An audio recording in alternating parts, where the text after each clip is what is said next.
Yan, sa ngayon po, kapag okay na ako, nakakalakad, pero meron time na parang matutumba po ako, parang yung paningin ko nagwo-wave, kaya parang pa-wave din po yung lakad ko. Kaya yun, pagka okay na ako, saka ko siya ayusin. Ayan, kaya parang nag-iisip muna ako ngayon kung ipapalipat ko na po ba siya or lilipas pa mo muna ang ilang buwan bago ko siya ilipat. Yan, kasi sabi nila masama daw sa loob ng bahay. Pero marami naman kagaya ni Geneva Cruz, nakapanood ako, yung mami naman po niya, nandun lang sa may salas. Ayan. Kaya, yun, ayun nga po, parang nagdadalawang isip ako. Yan, kasi pag nakikita ko yung anak ko, kasi 9 days kong hindi nakita yung anak ko, sabi ko nga po, ililipat ko na.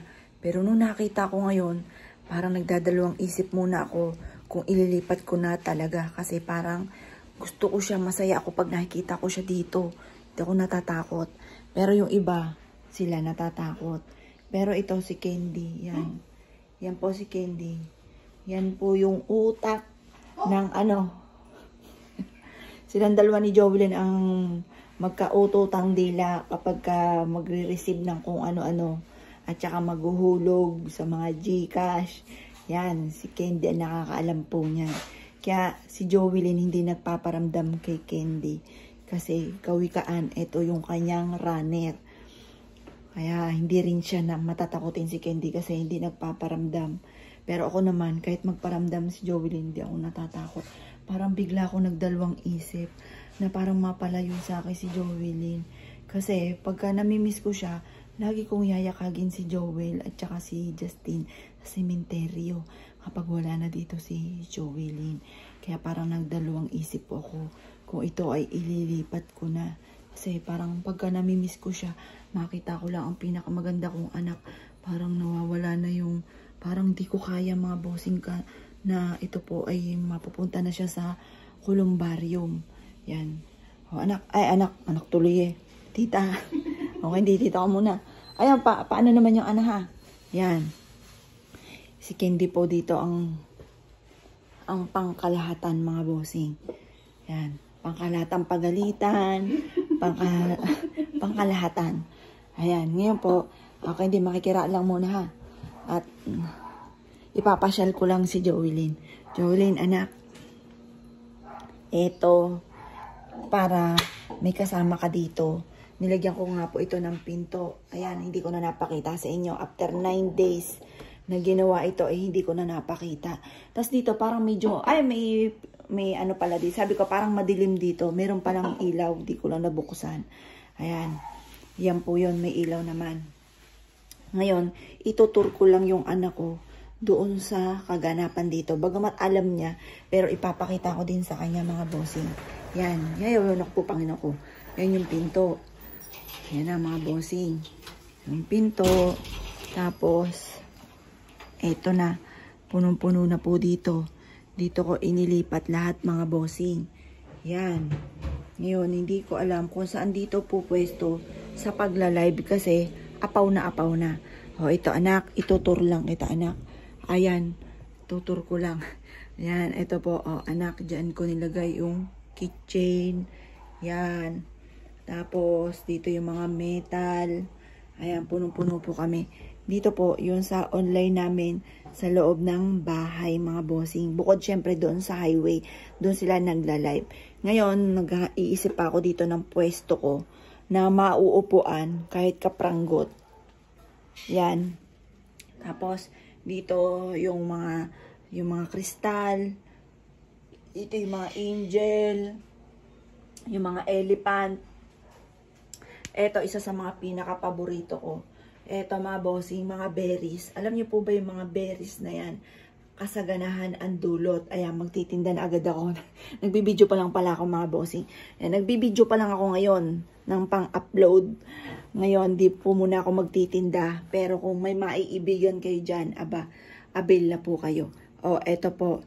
Eto mga bossing ko, ang isa sa mga utak ng pagdating sa usapin ng negosyo, mga bossing yan. yung anak ko si Joelyn, sa kanya nagsimula ang 5,000 pesos, maswerteng pera. Kaya dumami na po ito ng dumami mga bossing. Tapos ito yung mga mutya natin. Yan, mga keychain. Yan. Yung iba, hindi na nagkasya, wala namang paglagyan. Tapos mga Lucky Charms bracelet. Ayan po mga bossing. Tapos yung ating continuous lock. Yan, sama-sama. Naka-organize naman lahat. Feeling ko mga bossing ko, dahil nagkaedad na nga po ako mga bossing, ay dahil ilang araw po ito na yung paglilipat, pag-aayos, yan, nasobrahan po ako sa pagod mga bossing ko sa mga panahon na yun. Yan, kaya ako ay nagkaroon din ng vertigo, tsaka iyak din ako ng iyak. Tapos, ayun nga po, isip ng isip sa anak ko, di ako makapaniwala na wala pa rin. Pero ngayon, unti-unti ko naman pong natatanggap dahil wala rin naman ako mga magagawa, mga bossing. Yan, itinutur ko na lang yung aking anak. Bagamat alam niya, dahil yan na may transparent, yung mga spirit, mga bossing, di ba? Noong una, hindi ako naniniwala sa mga ganyan. Kawikaan ko, pag may nagpapayo sa akin, aakit na siya sa heaven. Sa kawikaan ko sa isip ko, paano kaya nila nalaman? Naging espiritu na rin kaya sila. Yung mga ganun, yung bang sa isipan ko lang, pero syempre, yung respeto sa mga bossing na nagaganon or sa mga kilala ko dito, respeto. Pero alam nyo po ba, nung napanaginipan ko si Joelyn nung Christmas, tapos siya mismo nagsabi sa akin, Mami, hindi ako maalis, nandito lang ako.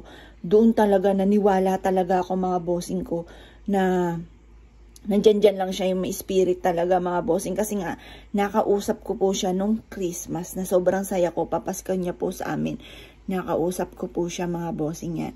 Ngayon ko lang napansin, hawig ko talaga ang anak ko. Oh, charot. Hawig ko talaga, makinis lang talaga. Ang version ng anak ko ay napakakinis at napakaputi. Yung version ko, pambara-bara. Ayan po mga bossing yan. Tinur ko lang kayo at tinur ko lang pundi ang aking anak. Finish na siya. Malinis na mga bossing. Yan. Malinis na. Okay na lahat. Tapos, ito naman, yung banner. Tapos, ayan, nakaharap din naman yung mga mapupulang bagay. Kasi maswerte yan pagka nakaharap sa mga mapupulang bagay, mga bossing. Ayan, ngayon po, may taglay na kaluwagan po dito. Kaya, ayan, patagilid po tayo. Ngayon, nasarado ko na po siya. Tapos, ano ba to? Yun. Yun. Yan, tas lock. Ayan. Ano ka hindi? Labas ng kapawis. Kami muna pala ni Joel ang aalis. Bibili lang muna kami. Tsaka yung mga ibang bibili sa grocery. Yung itutuloy. Yun. Ngayon, kasi magluluto ka pa rin. Magagahol ka. Kaya kami muna. Ayan po, mga bossing. Noong 9 days kong hindi nakita yung anak ko, sabi ko, ililipat ko na siya sa columbarium. Pero ngayon, nung ako po medyo okay na, nung nakita ko naman yung anak ko, parang nagdadalawang isip ako ngayon. Kawikaan ko, parang hindi ko pa kaya na alasin ang aking anak dito, mga bossing. Kasi hindi naman sila na tahimik naman siya dito eh. Kaya, habang hindi pa, parang yung talagang totaling di pa ako nakaka-move on. Dito muna aking anak, mga bossing. Yan, dito muna siya. Ano kaya kung, hindi pala mapapalit. Ano kaya ilipat natin dito, no? Dito. Yun. Yung pinto. Itinur ko lang yung anak ko. Para makita niyo yung buong ano. Ano po yung mister ko nakatingin. Para alam na niya yung kaganapan. Ayun, ano ba yung bangang yun doon? Sa suno? Dali na lang kaya natin doon, ano? Bila. Oo, no? Tapos, yes, ito. Oo. Iisod, or kaya, yun kaya pag ganon. Dito, pag ganon. Para doon, luwag. Na? Kaya naman, ano? O, siya, sige. Yan. Pinakikilala ko po sa inyo si Candy. Yan po ay ang pinakamasipag, pinaka sa lahat.